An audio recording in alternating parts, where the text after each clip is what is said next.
Bienvenidos a nuestro canal. Antes de comenzar, quiero hacerte una pregunta.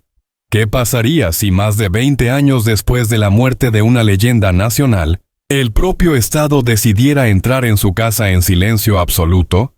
¿Qué secreto podría ser tan incómodo que obligara a las autoridades a revisar el pasado de un ícono cultural? ¿Y si aquello que buscan no es un crimen, sino algo mucho más perturbador? La prueba de que una mujer controló su destino incluso después de morir.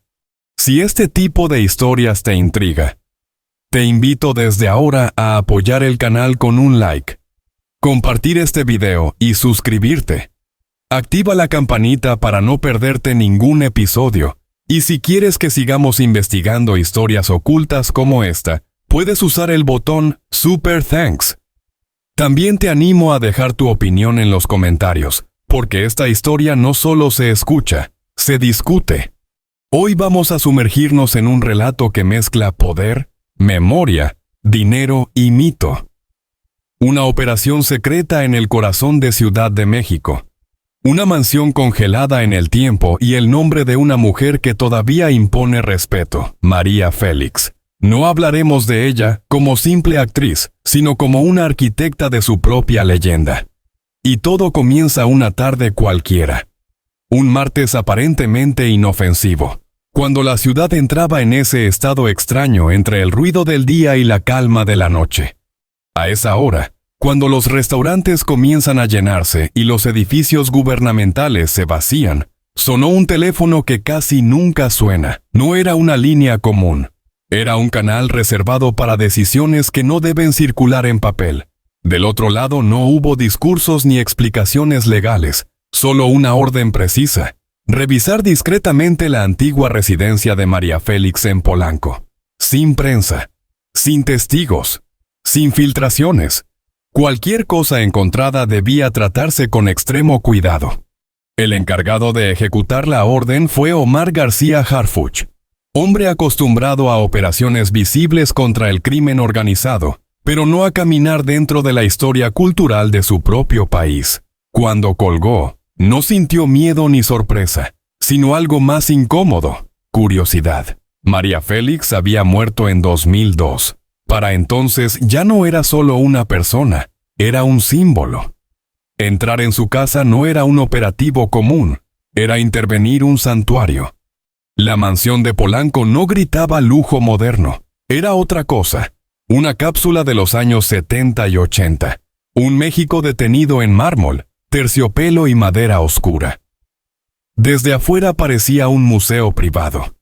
Desde adentro, un templo dedicado a una sola figura. Cada sala conservaba la respiración de la diva.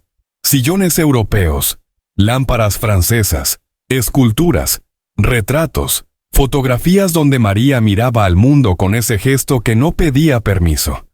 El equipo entró sin ruido. No había cámaras, no había curiosos. La operación no buscaba escándalo, buscaba rastros.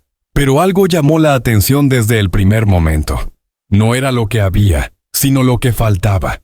Espacios donde debían colgar cuadros importantes estaban vacíos. Bibliotecas donde faltaban volúmenes clave. Joyeros con compartimentos perfectamente limpios. No parecía abandono, parecía edición. Harfuch entendió rápido que alguien había decidido qué debía sobrevivir y qué debía desaparecer. Y ese alguien, probablemente, no fue un heredero improvisado. Fue la propia María.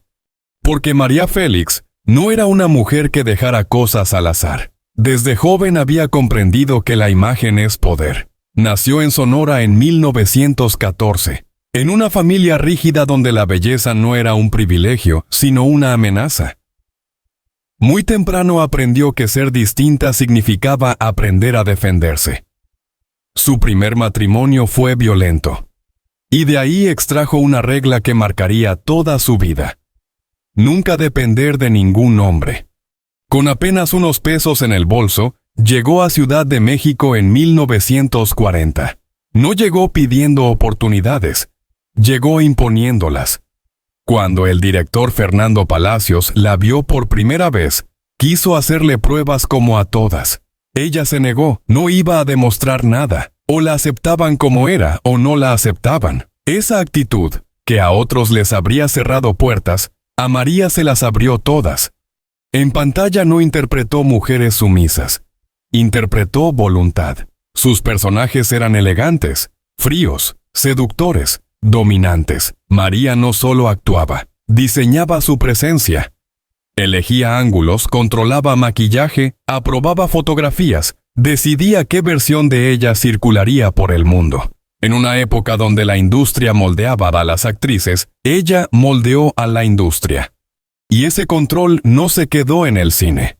Pasó a su vida real. Sus matrimonios no fueron romances ingenuos. Fueron alianzas con hombres poderosos. Agustín Lara le enseñó el valor simbólico del arte. Jorge Negrete, la dimensión pública del mito. Alex Berger, banquero francés, le mostró el verdadero idioma del poder, el financiero. Con él aprendió a invertir, a mover capital, a no dejar su fortuna expuesta a un solo país ni a una sola ley. María comprendió algo esencial. La fama sin control económico es solo decorado. Por eso empezó a construir una red discreta de bienes, cuentas, propiedades y retiros periódicos de efectivo. No por paranoia, sino por independencia. Ella no quería que su libertad dependiera de bancos, gobiernos o herederos. Cuando los agentes caminaban por su casa décadas después, no buscaban joyas ni cartas románticas. Buscaban coherencia.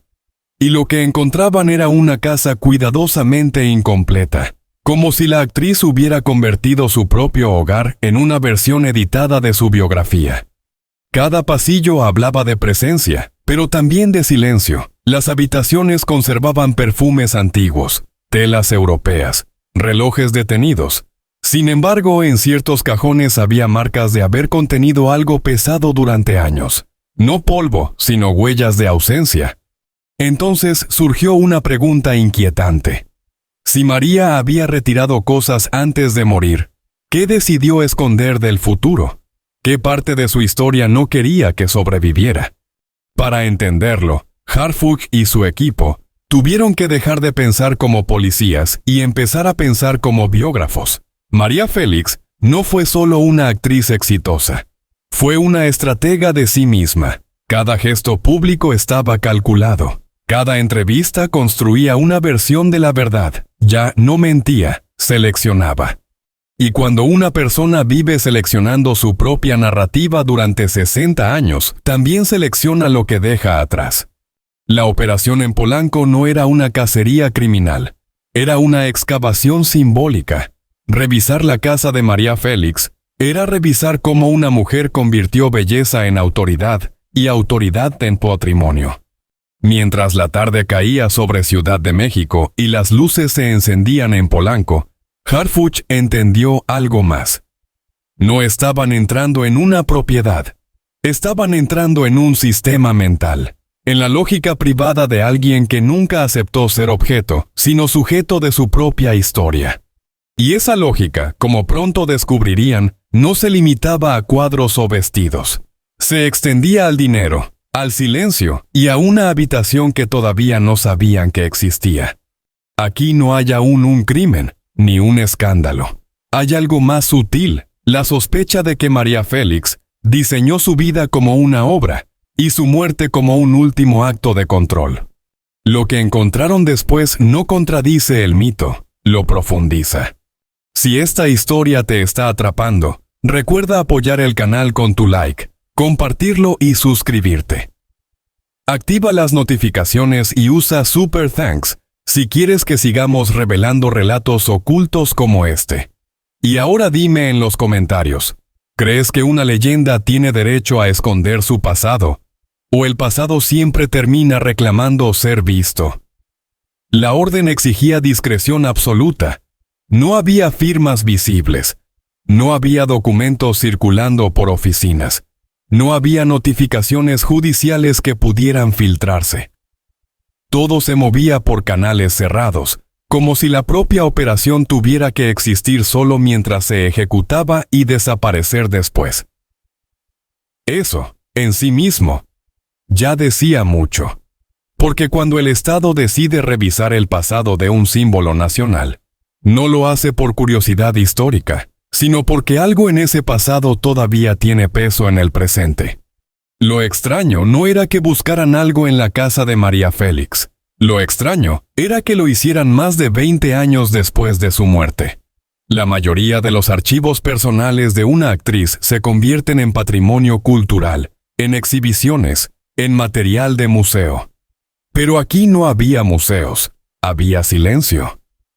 No querían preservar, querían entender. Todo comenzó como tantas cosas decisivas, un martes por la tarde en Ciudad de México. No hubo sirenas ni convoyes. Solo vehículos comunes mezclándose con el tráfico de Polanco. Ese barrio elegante donde las fachadas hablan de dinero viejo y discreción heredada. La mansión de María no destacaba por exceso, sino por solemnidad. Era un edificio que parecía más un mausoleo que una casa. Cuando Harfuch cruzó el umbral, tuvo la sensación incómoda de estar entrando en una memoria intacta. No era una propiedad vacía. Era un escenario detenido. Los relojes seguían marcando horas que ya no existían. Los sillones parecían esperar cuerpos que no volverían. Las paredes conservaban un México que ya no respiraba. Los años 70 y 80 congelados en mármol, cristal, terciopelo y madera oscura. Las primeras habitaciones confirmaron algo importante. María Félix no había sido simplemente rica, había sido curadora de sí misma. Cada objeto estaba ahí por una razón. Pinturas europeas, esculturas latinoamericanas, fotografías dedicadas por políticos, artistas, empresarios. Todo componía una narrativa visual. Poder, sofisticación, distancia. Pero conforme avanzaban, apareció la primera anomalía: marcos vacíos, estantes con huellas rectangulares de polvo limpio, cajones con divisiones intactas pero sin contenido. No era saqueo, no era descuido, era selección. Harfuch se detuvo frente a una pared donde debían colgarse dos retratos históricos. Los registros fotográficos antiguos los mostraban ahí. Ahora no estaban. Nadie roba con tanto cuidado de no alterar el entorno. Solo alguien que conoce la casa desde dentro decide qué se queda y qué desaparece. Entonces surgió una hipótesis silenciosa. María había preparado su propia ausencia. No todo lo que una leyenda posee está destinado a convertirse en herencia pública. María entendía eso mejor que nadie. Su vida entera había sido una batalla por controlar el relato. Desde muy joven comprendió que la belleza no era un regalo, sino una herramienta. Nació en Sonora en 1914, en una familia donde la disciplina era ley y la diferencia se pagaba caro. Su primer matrimonio no fue una historia romántica, sino una lección brutal: violencia, dependencia, miedo. De ahí salió la mujer que decidió no volver a ser propiedad de nadie. Cuando llegó a Ciudad de México con apenas 50 pesos, no buscaba fortuna, buscaba dominio sobre su destino. El encuentro con Fernando Palacios marcó un quiebre. A otras actrices se les pedía que probaran suerte. A María se le pidió que se sometiera. Ella se negó, no aceptó casting, no aceptó correcciones. O la tomaban como era, o se iba. Esa arrogancia inicial se transformó en magnetismo. Palacios no vio problema, vio fuerza. Desde su primera aparición, María rompió esquemas. No interpretaba mujeres que esperaban. Interpretaba mujeres que decidían. Su voz, su mirada, su postura corporal construían autoridad. En una industria que fabricaba estrellas obedientes, ella fabricó un mito autónomo. Pero el verdadero genio de María no estaba solo frente a la cámara, sino detrás. Controlaba iluminación, ángulos, vestuario, maquillaje. Elegía qué fotografías circularían. Negaba entrevistas si no podía controlar el tono. No era capricho, era estrategia. María no dejaba que el mundo la definiera. Ella definía cómo el mundo debía verla. Esa mentalidad explica también su relación con los hombres poderosos que pasaron por su vida. Agustín Lara le enseñó el valor simbólico del arte. Jorge Negrete, la importancia del escenario público. Pero Alex Berger, el banquero francés, le abrió la puerta a otro lenguaje, el financiero. Con Berger, María aprendió que el verdadero poder no está solo en ser admirada, sino en no depender. Empezó a mover su dinero fuera de México, a invertir en bienes raíces, a diversificar cuentas, a construir una red internacional. No era evasión, era blindaje. Mientras muchos artistas confiaban todo a managers y contratos, María quería entender. Preguntaba. Exigía reportes. Firmaba solo lo que comprendía. Su fortuna dejó de ser simple ingreso artístico y se convirtió en arquitectura económica. Años después, cuando Antoine Sapov entró en su vida, ese sistema se volvió aún más hermético. Sapov no era solo pareja, era administrador, guardián, ejecutor de voluntades. Con él, María perfeccionó el hábito de retirar grandes sumas en efectivo de manera periódica durante décadas. Eso fue lo que despertó las alarmas tras su muerte. Los abogados que revisaron su sucesión no encontraron un mapa claro. Encontraron fragmentos, cuentas en distintos países, propiedades a nombre de intermediarios, movimientos bancarios que no coincidían con su estilo de vida visible. Y sobre todo encontraron un patrón inquietante. Retiros constantes de dinero en efectivo durante casi 30 años, sin un destino documentado. No eran montos pequeños, eran sumas que, acumuladas, superaban varios millones. Y ese dinero no estaba en bancos, ni en inversiones declaradas, ni en herencias públicas. Ahí nació la verdadera razón de la revisión secreta. No buscaban joyas sentimentales, buscaban coherencia financiera. Querían saber si ese dinero existía todavía, si había sido entregado a alguien, ocultado, destruido o simplemente borrado de la historia oficial. Durante días el equipo revisó cada rincón con paciencia quirúrgica, sin romper, sin alterar, como arqueólogos dentro de una casa viva. Revisaron dobles fondos, paredes, pisos, bibliotecas, armarios, y mientras más buscaban, más evidente era que la mansión funcionaba como una escenografía. Lo que el público debía recordar estaba arriba, lo que María realmente necesitaba estaba escondido. La pista llegó de quien menos hablaba, Contreras, el viejo cuidador. Contreras había visto pasar décadas de visitas, reformas, silencios, cuando todos se habían ido. Él seguía ahí. Fue él quien, después de observar sin decir nada durante días, mencionó algo casi como un susurro. María no vivía realmente en las habitaciones principales durante sus últimos años. Subía. Arriba no era un piso común, era un ático modificado. El acceso estaba camuflado tras un panel de madera que imitaba una pared decorativa. No había señalización. No había planos oficiales.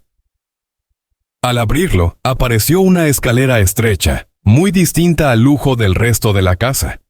Cuando Harfuch subió, entendió de inmediato la paradoja. La María pública vivía abajo, rodeada de mármol y obras de arte. La María real vivía arriba, en un espacio funcional, austero, silencioso. Una cama simple, un escritorio, cajas metálicas, archivadores, lámparas frías. No era un cuarto de diva, era un cuarto de control. Allí encontraron el objeto que justificaba toda la operación, una caja fuerte. No estaba escondida torpemente, estaba integrada en la estructura. Al abrirla, el aire cambió. Dentro había fajos de billetes perfectamente conservados, dólares, euros, francos antiguos, pesos. Casi 3 millones de dólares en distintas monedas, organizados por fechas y orígenes. No era acumulación caótica, era archivo monetario. Entre los paquetes apareció una carta escrita por María. No era sentimental, era directa. En ella explicaba por qué había retirado dinero durante años. No confiaba en bancos, no confiaba en gobiernos, No confiaba en la estabilidad de ningún sistema que no pudiera tocar con sus manos. El efectivo era, para ella, una extensión de la libertad. Mientras pudiera abrir una caja y ver su dinero, nadie podía condicionarla.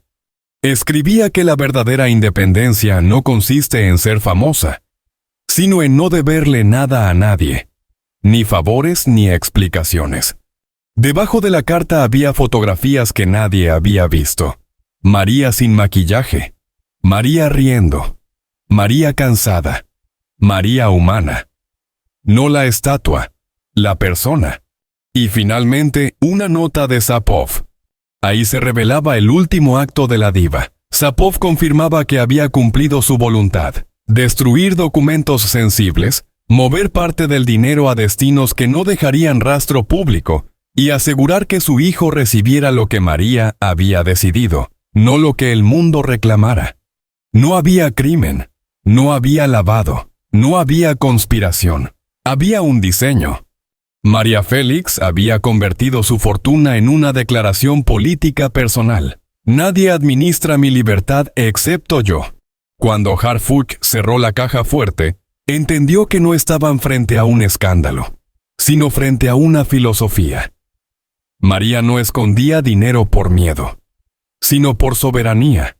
Y esa soberanía, incluso después de muerta, seguía obligando al Estado a entrar en puntas de pie dentro de su historia.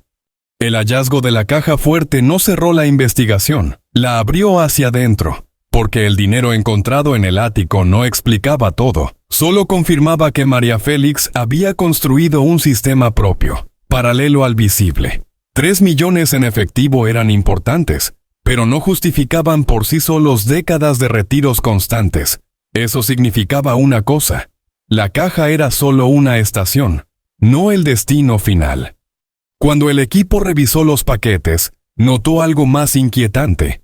Cada fajo llevaba pequeñas anotaciones, fechas, iniciales, ciudades: París, Madrid, Buenos Aires, Ginebra, Nueva York, Ciudad de México. No eran marcas sentimentales, eran rutas. Harfuch entendió que no estaba mirando dinero, sino un mapa. María había convertido su fortuna en un organismo móvil. Parte se quedaba cerca, parte viajaba, parte desaparecía del radar oficial. Y eso obligaba a una pregunta más profunda. ¿Por qué una actriz necesitaba un sistema financiero que parecía diseñado para sobrevivir a crisis, gobiernos y herederos? Para entenderlo, había que abandonar la imagen romántica de la diva y observar a la estratega. María Félix vivió el siglo XX como un tablero político. Vio caer gobiernos, vio expropiaciones, vio fortunas evaporarse por decisiones ajenas. En México, pero también en Europa. Con Alex Berger aprendió que el dinero no solo se gana, se defiende. Y defenderlo implica no dejarlo quieto. Berger no le habló de glamour, le habló de riesgo. Bancos que quiebran, estados que congelan cuentas, familias que disputan herencias hasta destruirlas. María absorbió esa lógica y la adaptó a su carácter. Control absoluto. Por eso diversificó. No confiaba en una sola jurisdicción. No confiaba en un solo custodio. No confiaba en una sola versión de su propia biografía financiera. Cuando Antoine Zapov asumió ese rol, la estructura se volvió más silenciosa. Zapov no era visible. No concedía entrevistas. No aparecía en portadas. Era una sombra administrativa. Él ejecutaba lo que María decidía: mover, retirar, esconder, transferir. Los archivos encontrados en el ático mostraban algo más complejo que una simple acumulación. Había referencias a propiedades no registradas públicamente, participaciones en sociedades culturales, préstamos privados a terceros que nunca aparecieron como tales.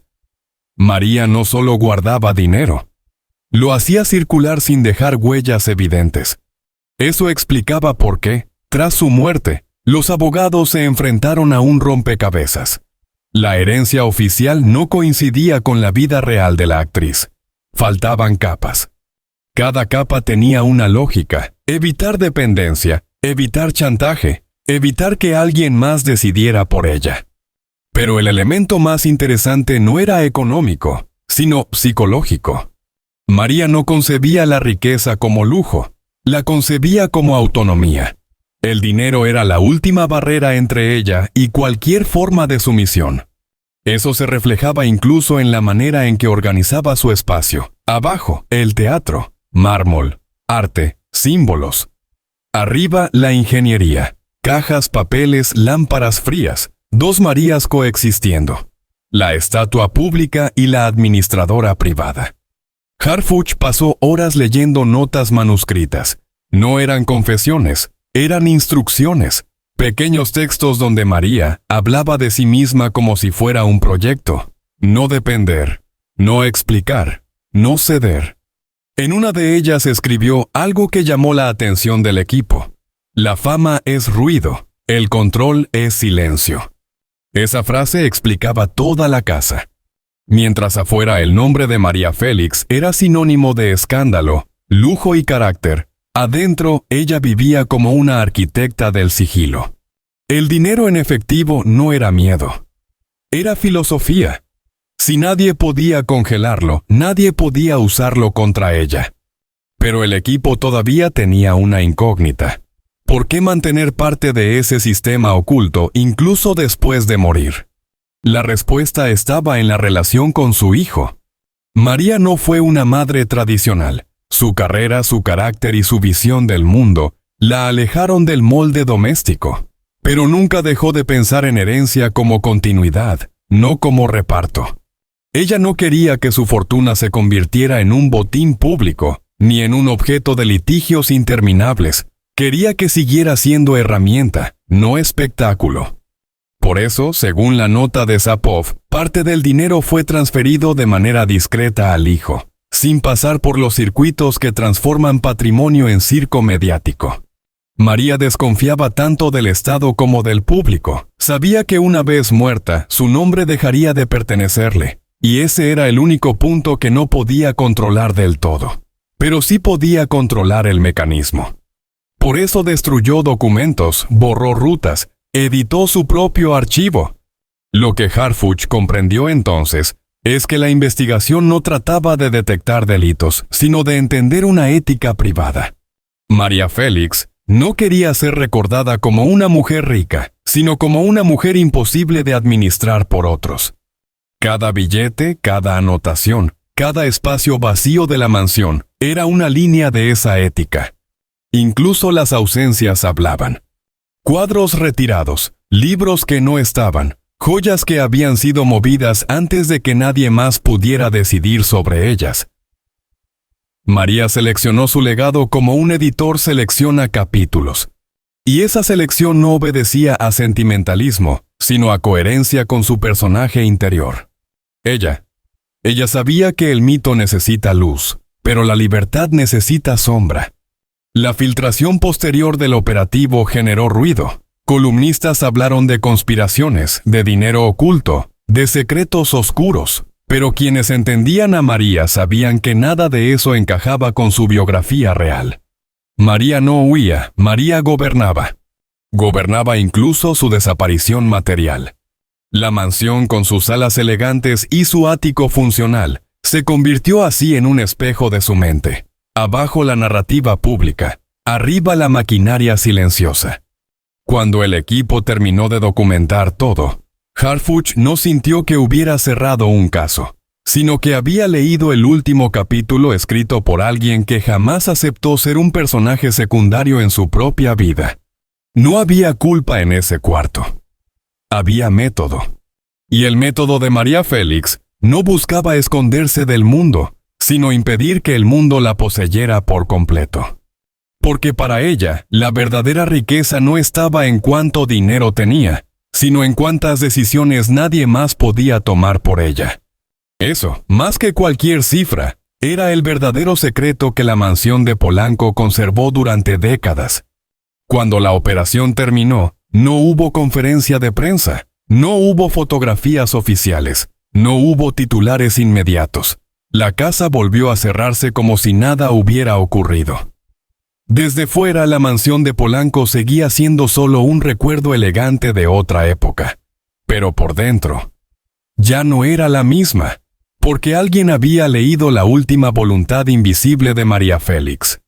El informe que Harfuch entregó no hablaba de delitos, sino de lógica. No describía a una mujer escondiendo dinero, sino a una mujer protegiendo autonomía. No señalaba irregularidades, sino un patrón coherente con toda su vida pública y privada. María no había construido una fortuna para exhibirla, sino para no depender jamás de nadie.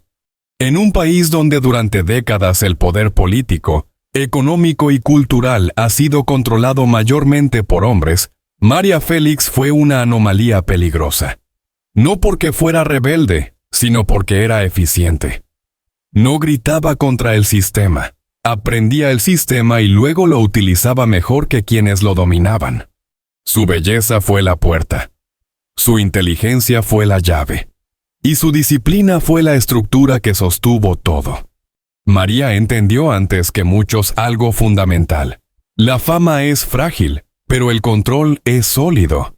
El aplauso puede desaparecer, los contratos pueden romperse, los gobiernos pueden cambiar, pero la autonomía personal solo existe cuando nadie más tiene la capacidad de decidir por ti.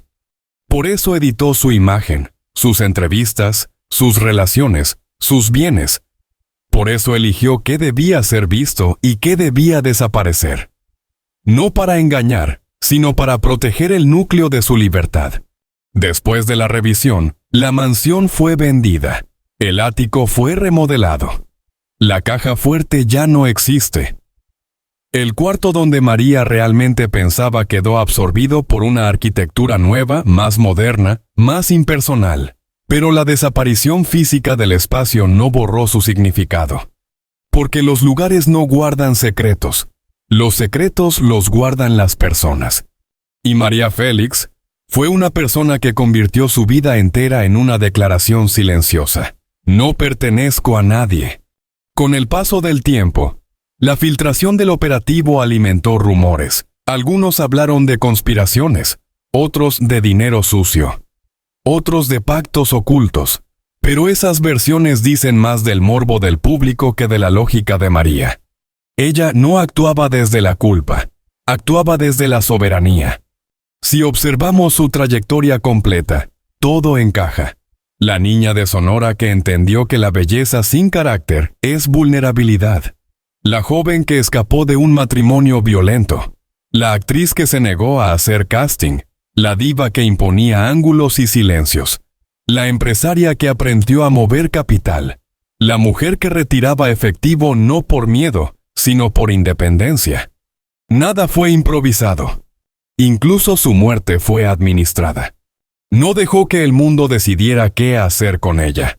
Decidió ella misma qué versión suya quedaría flotando en la historia. Por eso el verdadero misterio no está en los millones encontrados, ni en los documentos destruidos, ni en las rutas financieras. El misterio real está en la coherencia de una mujer que jamás aceptó ser objeto de nadie, ni del amor, ni del poder, ni del Estado, ni del público. María Félix no quiso ser un recuerdo cómodo, quiso ser una figura imposible de domesticar. Y quizás por eso, décadas después de su muerte, el propio sistema tuvo que entrar en silencio a su casa, no para juzgarla, sino para entenderla. Porque algunas leyendas no se investigan para castigarlas, sino para aprender cómo alguien logró vivir sin pedir permiso. Hoy, cuando escuchamos su nombre, solemos pensar en glamour, frases célebres, vestidos, miradas duras. Pero detrás de todo eso había una ingeniería interior mucho más compleja, la de una mujer que convirtió su vida en una arquitectura de control, dignidad y libertad. Y esa es, en el fondo, la herencia más peligrosa de María Félix. No el dinero, no la fama, sino la idea de que una mujer puede diseñar su destino sin solicitar aprobación. Si esta historia te hizo pensar, te invitamos a apoyar el canal con un like, compartir este video y suscribirte. Activa la campanita para no perderte los próximos contenidos. Y si quieres que sigamos investigando relatos ocultos del poder, la cultura y las leyendas, puedes usar el botón Super Thanks para respaldar el proyecto. Déjanos tu opinión en los comentarios. ¿Crees que María Félix fue solo una diva? ¿O una estratega que entendió el poder mejor que muchos gobiernos? Gracias por acompañarnos en este viaje por la memoria secreta de una de las figuras más indomables de la historia cultural de México.